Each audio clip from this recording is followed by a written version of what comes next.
পৃথিবীতে আল্লাহ সুবহানাহু ওয়া তাআলার দুইটা সৃষ্টি জীব আশ্চর্য, এক উট আর একটা শুকুর।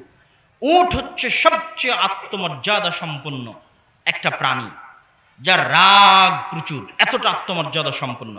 তার স্ত্রীর কাছে যদি অন্য কোনো পুরুষ উট আসে, তো এই উট এতটা ক্ষিপ্ত হবে যে মারতে মারতে মারতে মারতে ওই পুরুষ উটকে মেরেও ফেলতে পারে। এর নাম হচ্ছে উট, অনেক আত্মমর্যাদা সম্পন্ন। এই জন্য আজ থেকে 20-30 বছর আগেও যখন আরবের মানুষেরা শুধু উটের গোস্ত খেয়ে থাকতো, তখন তাদের মধ্যে অটোমেটিক এই গায়রাত বোধ কাজ করত, আত্মমর্যাদা কাজ করত নিজেদের মা এবং বোনদের পর্দার জন্য, কেননা তারা উটের গোস্ত খায়। আর শুকুরকে যদি আপনাদের দেখার সুযোগ হয়, তাহলে দেখবেন পৃথিবীর সবচেয়ে নিকৃষ্ট প্রাণী হচ্ছে শুকুর। সবচেয়ে অপরিষ্কার অপরিচ্ছন্ন জায়গায় থাকে এবং খায় শুকুর। অত গান্দা ময়লা অপরিষ্কার অপরিচ্ছন্ন জায়গায় পৃথিবীর কোনো প্রাণী থাকে না। শুধু তাই নয়, অপর শুকুরের নিতম্ব থেকে, পিছন থেকে গু পেশাব পায়খানা চেটে খেতেও আর এক শুকুরের দ্বিধাবোধ হয় না। এমনকি ওই শুকুরের স্ত্রী যে, তার সাথে যদি অন্য পুরুষ শুকুরও এসে খারাপ কাজ করে, তবু এই শুকুরের কোনো দ্বিধাবোধ হয় না। শুকুর এই ধরনের নিম্নমানের অপরিষ্কার অপরিচ্ছন্নওয়ালা ঘৃণিত নিম্ন শ্রেণীর একটা প্রাণী। এই জন্য পৃথিবীতে যারা এই শুকুরের গোস্ত খাবে, তাদের চরিত্র ওই রকম হয়ে যাবে। ইউরোপ আমেরিকার মানুষ যারা শুকুরের গোস্ত খায় প্রচুর পরিমাণে, তাদের চরিত্র ওই রকমই হয়ে গেছে। তো যারাই শুকুরের গোস্ত খাবে, তাদের চরিত্র ওই রকম হয়ে যাবে। কিন্তু আমাদের সমাজে এমনও মানুষ আছে যারা শুকুরের গোস্ত খায় না ঠিকই, কিন্তু তাদের চরিত্র চাল চলন এই শুকুরের মতো হয়ে গেছে। কিভাবে? তারা বিবাহ করেছে মোহর দিয়ে, তারা টাকা পয়সা ইনকাম করে, নিজেকে পুরুষ বলে দাবি করে, অথচ পুরুষ বলে দাবি করার পরেও তাদের স্ত্রীরা বেপর্দায় রাস্তাঘাটে ঘুরছে, তাদের মেয়েরা বেপর্দায় রাস্তাঘাটে ঘুরছে। তো তবুও তাদের ইজ্জতে এবং তাদের রক্তে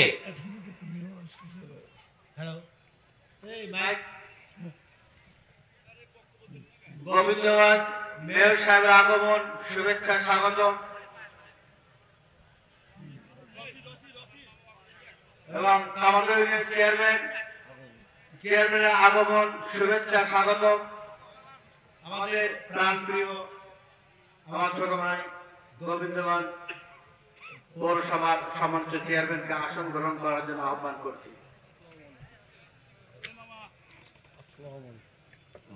ভালো আছেন ইনশাআল্লাহ।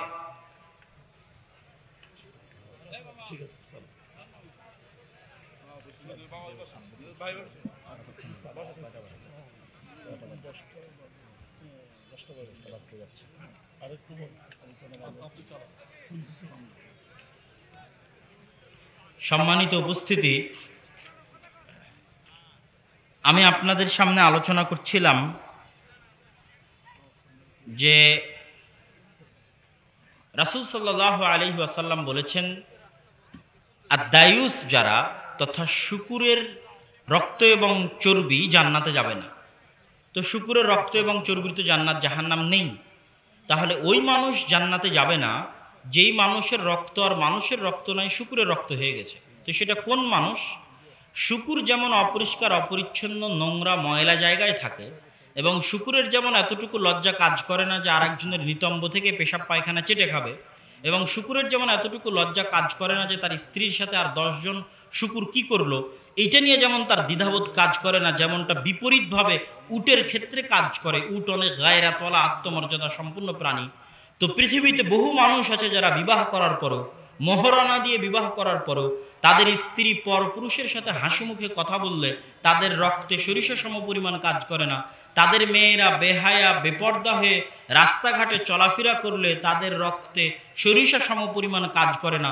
তার অর্থ হচ্ছে তাদের রক্ত আর মানুষের রক্ত নেই, তাদের রক্ত পচে গলে দুর্গন্ধযুক্ত শুকুরের রক্তে পরিণত হয়ে গেছে। না হলে মানুষ মাত্রই, স্বাভাবিকভাবে পুরুষ মাত্রই, পৃথিবীর যে কোনো ধর্মের, যে কোনো বর্ণের, যে কোনো রঙের পুরুষ মাত্রই যদি তার বৈধ স্ত্রীর সাথে অন্য কোনো পর পুরুষ অবৈধ সম্পর্ক করে, তার অন্তরে কষ্ট লাগে পুরুষ মাত্র। এই কষ্টটা যার পৌরুষত্ব যত বেশি, তার এই কষ্টটা তত বেশি। যার ভারাত্ম এবং ব্যক্তিত্ব যত বেশি, তার এই পৌরুষত্বটা তত বেশি। এই পৌরুষত্বের জোরেই রাসূল সাল্লাল্লাহু আলাইহি ওয়াসাল্লাম বলেছেন, যারা উটের মতো পৌরুষত্বের অধিকারী, আত্মমর্যাদার অধিকারী, তাদের সন্তানেরা, তাদের স্ত্রী পুত্ররা, তাদের কন্যারা বেহায়া বেপরদা অবস্থায় রাস্তাঘাটে চলাফেরা করবে, পরপুরুষের ধাক্কা খাবে, অবৈধ সম্পর্ক করবে, হাসি মুখে কথা বলবে, এটাই পুরুষ কোনোদিন বরদাস্ত করতে পারবে না।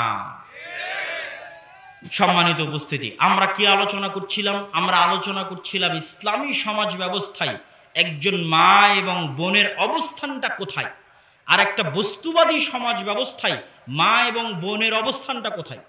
বস্তুবাদী সমাজ ব্যবস্থায় আমরা দেখেছি মা এবং বোনের অবস্থান হচ্ছে প্রোডাক্ট, পণ্য। আর পণ্য মানে যতক্ষণ চেহারা আছে ততক্ষণ সম্মান আছে। যেই দিন চেহারা নষ্ট হয়ে যাবে, 35-40 পার হয়ে যাবে, ওই দিন বস্তুবাদী সমাজ ব্যবস্থা ওই মেয়েকেই, যাকে মাথায় তুলে নাচতো, তাকে ডাস্টবিনে ফেলে দিবে। এটাই পৃথিবীর নিয়তি। যেহেতু ওই বস্তুবাদী সমাজে সবকিছু নির্ধারিত হয়েছে টাকা দিয়ে, আর ইসলামী সমাজে টাকা দিয়ে নির্ধারিত হয়নি, সম্মান, মর্যাদা, ভালোবাসা দিয়ে নির্ধারিত হয়েছে, যার বিস্তারিত বিবরণ মা এবং বোনদের ইসলামী সমাজে কি অবস্থান হতে পারে, তাদের পর্দার কি অবস্থান হতে পারে, তাদের দায়িত্ব বোধের জায়গায় কি হতে পারে, তাদের ক্যারিয়ার বলতে কোন ক্যারিয়ারটা আসল ক্যারিয়ার, তাদের কাজ বলতে কোন কাজটা আসল, তাদের দায়িত্ব বলতে কোন দায়িত্বটা আসল, এই বিষয়ে ইসলামী সমাজে মা এবং বোনদের অবস্থান আমি আমার জায়গা থেকে আশা করি পরিষ্কার করেছি। এবার আমরা চলি পরের পর্বে। আমাদের ইসলামী সমাজে যুবকদের অবস্থান কোথায়? তরুণ এবং যুবকদের কি দায়িত্ব? তরুণ এবং যুবকদের কি কাজ? আজকের অত্র বৈঠকে উপস্থিত, অত্র এলাকা সহ আশেপাশের এলাকা থেকে আগত শত শত হাজারো তরুণ এবং যুবকদের উদ্দেশ্য করে বলতে চাই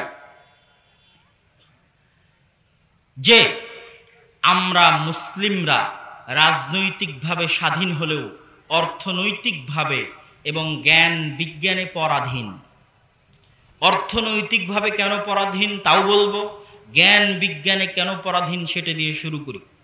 আজকের বিশ্বের সবচেয়ে উন্নত বিশ্ববিদ্যালয় অক্সফোর্ড এবং ক্যামব্রিজ, এই অক্সফোর্ড ক্যামব্রিজ বিশ্ববিদ্যালয় প্রতিষ্ঠার 500 বছর আগেও স্পেনে প্রায় 1000 বিশ্ববিদ্যালয় ছিল, যার মধ্যে কর্ডোভা এবং গ্রানাডায় 30টা করে বিশ্ববিদ্যালয় ছিল। আল হাকাম লাইব্রেরিতে 10 লক্ষ বই ছিল। 4.5 লক্ষ থেকে 5 লক্ষ ছাত্রছাত্রী শুধু কর্ডোভা এবং গ্রানাডায় পড়াশোনা করত। কখন? অক্সফোর্ড ক্যামব্রিজ প্রতিষ্ঠারও 500 বছর আগে। যখন ইউরোপের মানুষ মাঠে গিয়ে পেশাব পায়খানা করেছে, তখন গ্রানাডা এবং কর্ডোভার রাস্তায় লাইট জ্বলেছে, উন্নত মানের লাইট। সেই রকম উন্নত সভ্যতার মানুষ যারা পৃথিবীকে জ্ঞান বিজ্ঞান উপহার দিয়েছে, তারা হচ্ছে মুসলমানেরা। কিন্তু পার্থক্য কি? মুসলমানেরা যখন জ্ঞান বিতরণ করেছে তখন টাকার বিনিময়ে জ্ঞান বিতরণ করেনি, ফি সাবিলিল্লাহ জ্ঞান বিতরণ করেছে। তুমি চায়না থেকে এসেছো না আমেরিকা থেকে এসেছো, তুমি কালো রঙের না সাদা রঙের, তুমি হিন্দু না বৌদ্ধ, এইটা মুসলমানেরা দেখেনি। যে পৃথিবীর যে প্রান্ত থেকে জ্ঞান অর্জনের জন্য এসেছে, স্পেন এবং বাগদাদ, কর্ডোভা এবং গ্রানাডায় জ্ঞানের দরজা তাদের জন্য উন্মুক্ত ছিল। দুনিয়ার মানুষেরা আসো আর ফ্রি জ্ঞান নিয়ে যাও, ফি সাবিলিল্লাহ জ্ঞান নিয়ে যাও। মুসলমানদের দেওয়া ফ্রি জ্ঞান, মুসলমানদের দেওয়া ফি সাবিলিল্লাহর জ্ঞান আজকে যাদের কাছে আছে, তারা জ্ঞানকে কুক্ষিগত করেছে। জ্ঞানের চারিদিকে এমন শক্তিশালী দেওয়াল দিয়েছে, আমার এবং আপনার কাছে যে জ্ঞান আছে তার চেয়ে 50 বছর আগের জ্ঞান আছে উন্নত বিশ্বের কাছে। বাংলাদেশের চাইতে 50 বছর এগিয়ে জ্ঞান বিজ্ঞান এবং প্রযুক্তি তাদের কাছে আছে। আপনি বলেন যে গোটা বাংলাদেশ বিক্রি করে দিব, তোমার কাছে যে জ্ঞান বিজ্ঞান প্রযুক্তি আছে আমার বিজ্ঞানীদের একটি শিখাও, শিখাবে না। এইরকমও নজির আছে পৃথিবীতে। আপনি গুগলে সার্চ দিয়ে দেখতে পারেন, মুসলিম দেশ উন্নত বিশ্বের কাছে বিমান কিনেছে, ফাইটার বিমান।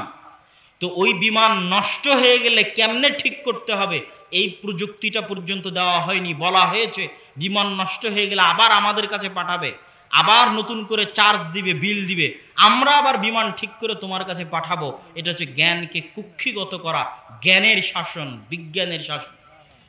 তাদের কাছে 50, 60, 100 বছর এগিয়ে জ্ঞান আছে, আর আপনাদের কাছে নেই, এবং আপনারা চাইলেও দেওয়া হবে না। কিন্তু এর দোষ তাদের নয়, এর দোষ আমাদের এবং আপনাদের। উদাহরণ নেবেন, যারা জ্ঞান বিজ্ঞানে উন্নত তাদের দেশে আমি পড়ি, এখন ইউরোপে পড়াশোনা করি। তো যখন ফুটবল বিশ্বকাপ খেলা হয়, এই বিশ্বকাপের বেশিরভাগ প্লেয়ার টিম হচ্ছে ইউরোপের দেশ, এবং মূলত ফুটবল খেলাটা তারাই বেশি ভালোবাসে। তাদের মতো একটা দেশের উন্নত কোনো বিশ্ববিদ্যালয়ের কোনো একটা ছবি যদি কেউ দিতে পারে যে অক্সফোর্ড বিশ্ববিদ্যালয়ের 10 জন ছাত্র এক জায়গায় একত্রিত হয়ে খেলার স্কোর চেক করছিল এবং আনন্দ করছিল, আবার খেলায় জিতার জন্য পিকনিক করছিল, এরকম একটা ছবি, একটা নিউজ গোটা অক্সফোর্ড, গোটা ক্যামব্রিজ, গোটা হার্ভার্ড, ইউরোপ এবং আমেরিকার কোনো বিশ্ববিদ্যালয়ের যে অমুক খেলায় জিতার জন্য অমুক অনার্সের অমুক ব্যাচের ছাত্ররা একত্রিত হয়ে একটা পিকনিক আয়োজন করেছে, একত্রিত হয়ে অমুক ছাত্ররা খেলাটা দেখছিল এবং আনন্দ উপভোগ করছিল, এরকম একটা নিউজ আপনি দেখাতে পারবেন না। কিন্তু একই টাইমে, সেম টাইমে যে বিশ্ববিদ্যালয়ের লিস্টে নামই নাই, 1500 এবং 1000 বিশ্ববিদ্যালয়, পৃথিবীর শ্রেষ্ঠ 1000 এবং 1500 বিশ্ববিদ্যালয়ের লিস্টের মধ্যে যে বিশ্ববিদ্যালয়ের নামই নাই, অথচ সেটাই নাকি বাংলাদেশের সবচেয়ে উন্নত বিশ্ববিদ্যালয়। অবশ্যই বাংলাদেশের সবচেয়ে উন্নত বিশ্ববিদ্যালয়, কিন্তু পৃথিবীর শীর্ষস্থানীয় 1500 বিশ্ববিদ্যালয়ের মধ্যে এই বিশ্ববিদ্যালয়ের নাম নাই। ওই বিশ্ববিদ্যালয়ে সারা বাংলাদেশ থেকে যারা A+ গোল্ডেন A+ পেয়েছে তারা রাত দিন পড়াশোনা করে বিশ্ববিদ্যালয়ে চান্স নিয়েছে। ওই বিশ্ববিদ্যালয়ে চান্স পাওয়া দেশের মেধাবী সন্তান যারা আজ থেকে 4-5 বছর পর BCS পাশ করে সারা বাংলাদেশের সকল স্তরে, সচিবালয় থেকে শুরু করে পুলিশ, আর্মি থেকে শুরু করে র্যাব থেকে শুরু করে সকল জায়গায় দায়িত্ব পালন করবে, ওই সমস্ত দেশের উন্নত শীর্ষ মেধার অধিকারী সন্তানেরা হাজার হাজার ছাত্র বিশাল টিভি স্ক্রিনের সামনে দাঁড়িয়ে ঘন্টার পর ঘন্টা বসে খেলা দেখবে, আর আপনি বলবেন যে আপনি গোলাম হবেন না, তো কে গোলাম হবে? আপনি যদি গোলাম না হন তো কে গোলাম হবে?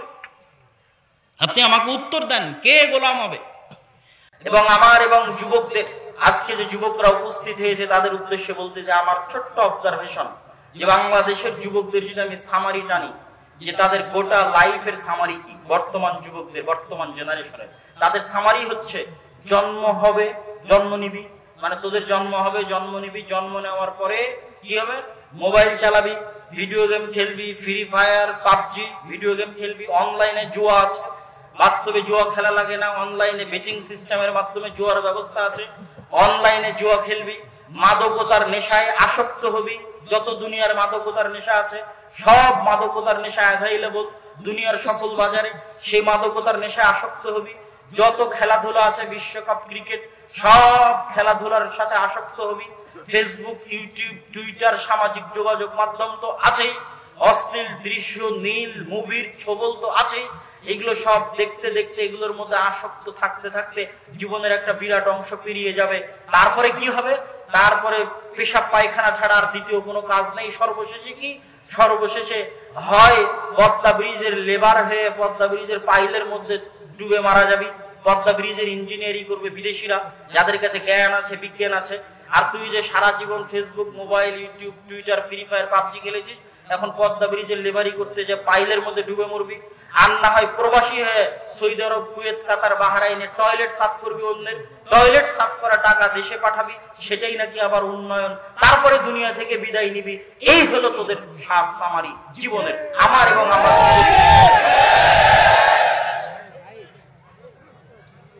আমি যদিও তুই করে বললাম, কিন্তু কষ্ট নিবেন না, যে সমস্ত ভাইয়েরা প্রবাসে কাজ করছে আমি তাদের কষ্ট দিতে চাইনি, কষ্ট দেওয়া উদ্দেশ্য নয়, কিন্তু আমাদের জীবনে সামারি নেই।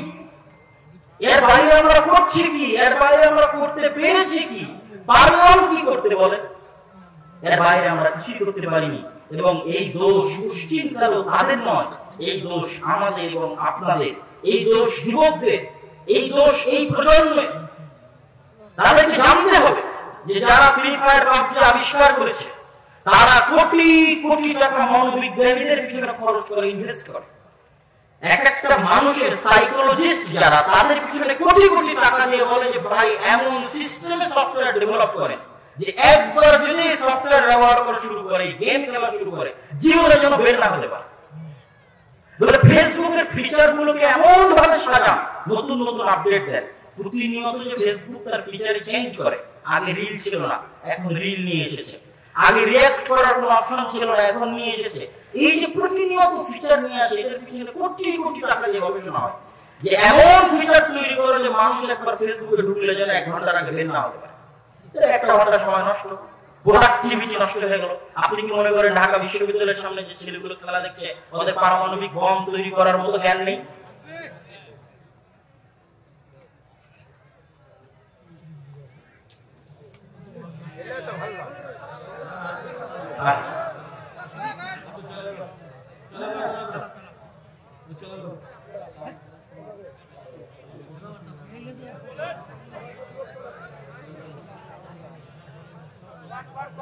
হ্যাঁ বলছি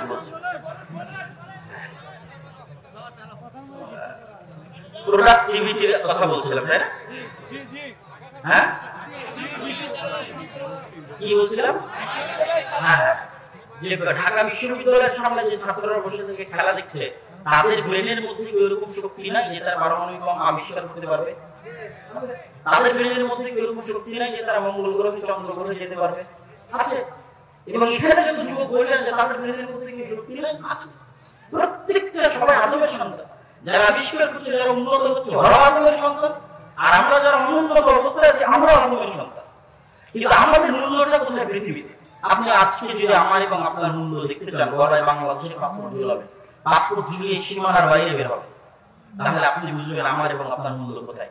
ওই যে দেশে খেলা দেখে লাফাচ্ছিলেন, ওই দেশের ভিসার জন্য যদি আবেদন করেন নিজে থেকে ভিসা, যদি ভিসা অ্যাকসেপ্ট হয় তো ইমিগ্রেশনে একের পর এক যাবে। আগে যে দেশের নাগরিক আছে দেখবেন কোনো প্রশ্ন নাই, পার হচ্ছে। এবার যখন আপনি আসবেন, আপনি তো সারা জীবন ওই দেশের খেলা দেখে লাফিয়েছেন, এবার যখন আপনি বাংলাদেশ, এবার আপনার যে জিজ্ঞাসাবাদ শুরু হবে, ওই জিজ্ঞাসাবাদের কোনো অন্ত নাই, হয়তো আপনাকে ন্যাংটা করেও চেক করতে পারে। তাহলে দিস ইজ ইউর ভ্যালু, এটা হচ্ছে আপনার দাম, আপনার দেশের দাম। আপনি যখন ওই বাংলাদেশি পাসপোর্ট ঝুলিয়ে দেশের বাইরে বের হবেন, বুঝবেন আপনার দেশের দাম। মদিনা ইসলামী বিশ্ববিদ্যালয়ে যখন আমরা বসে পড়াশোনা করেছি, তখন অন্য দেশের নাগরিকরা না এসে যখন বাংলাদেশের নাগরিক এসে টয়লেট পরিষ্কার করে, আমার ঘরের ডাস্টবিন পরিষ্কার করে, তখন অবশ্যই আমার অন্য ফ্রেন্ডদের সামনে বোঝা যায় যে আমার দেশের দাম কি, অবশ্যই বোঝা যায়। এবং সেটা আমাদের মধ্যে অবশ্যই সামান্যতম হলো অন্যদের দৃষ্টিতে হীনম্মন্যতা তৈরি করে। তাহলে সম্মানিত উপস্থিতি, আমি যদিও আলোচনার যে গতিটা ছিল ওটা হারিয়ে ফেলেছি, তো আমি আপনাদেরকে যেটা বুঝাতে চাচ্ছিলাম সেই বুঝানোর কথাই চলে আসি, যে এই যে ফেসবুক, ইউটিউব, টুইটার, এটার মধ্যে কোটি কোটি টাকা খরচ করে আমার এবং আপনার মনকে কিভাবে অ্যাট্রাকটিভ করা যায় তার জন্য গবেষণা করা হয়। আর আমি আমাদের মা এবং বোনদের সামাজিক যে অবস্থানের কথা বলেছিলাম সেটার সাথে আরও একটা জিনিস যুক্ত করে দিই, যে আজকে আপনি দেখছেন এখানে বহু মা এবং বোন পর্দা করে এসেছে, সবাই বোরখা পরে এসেছে। আপনি দেখছেন আপনার মেয়ে বোরখা পরে স্কুলে যাচ্ছে, আপনি দেখছেন আপনার স্ত্রী বোরখা পরে স্কুলে যাচ্ছে, কিন্তু আল্লাহর কসম এখনকার পৃথিবীতে এমন ফিতনা তৈরি হয়েছে যে ওই বোরখা পরা আপনার মেয়ে, ওই পর্দানসীন আপনার মেয়ে, পর্দানসীন আপনার স্ত্রী তার অশ্লীল ভিডিও দিয়ে টিকটক ভর্তি করে ফেলেছে। কেন? মোবাইল তার হাতে আছে, আপনি জানেন না কোথায় কোন অ্যাকাউন্টে সে টিকটক খুলে রেখেছে, আপনি জীবনেও ধরতে পারবেন না, কিন্তু সে বাহ্যিকভাবে বোরখা পরে আছে। এবং আমাদের মা এবং বোনদের উদ্দেশ্যে আমি বলতে চাই যে তারা নিজেদের নিচে নামাতে ওই যে বলছিলাম যে আদম সন্তানের দাম, এই শরীরের দাম, আরব আমিরাতের বাদশার মায়ের দাম, আর বাদশাহ সালমান বিন আব্দুল আজিজের স্ত্রীর দাম, আর মোহাম্মদ বিন সালমানের স্ত্রী আর মায়ের দাম, তাদের দাম, আর একটা মুসলিম মা এবং বোনের দাম, আর আমার মা এবং বোনকে আমি বুঝাতে চাচ্ছিলাম যে তাদের দাম এই টিকটক রিল কোন পর্যায়ে নিয়ে গেছে, ডে স্টোরি কোন পর্যায়ে নিয়ে গেছে, যে সে যদি টিকটকে একটা ভিডিও দেয় আর আরেকজন মেয়ের ভিডিওর ভিউ যদি তার চেয়ে বেশি হয়, তো সামান্য দুটো ভিউ বেশি হওয়ার জন্য, সামান্য কয়েকটা ভিউ বেশি হওয়ার জন্য আমাদের মা এবং বোনেরা কাপড় খুলতে খুলতে উলঙ্গ পর্যন্ত হয়ে যায়।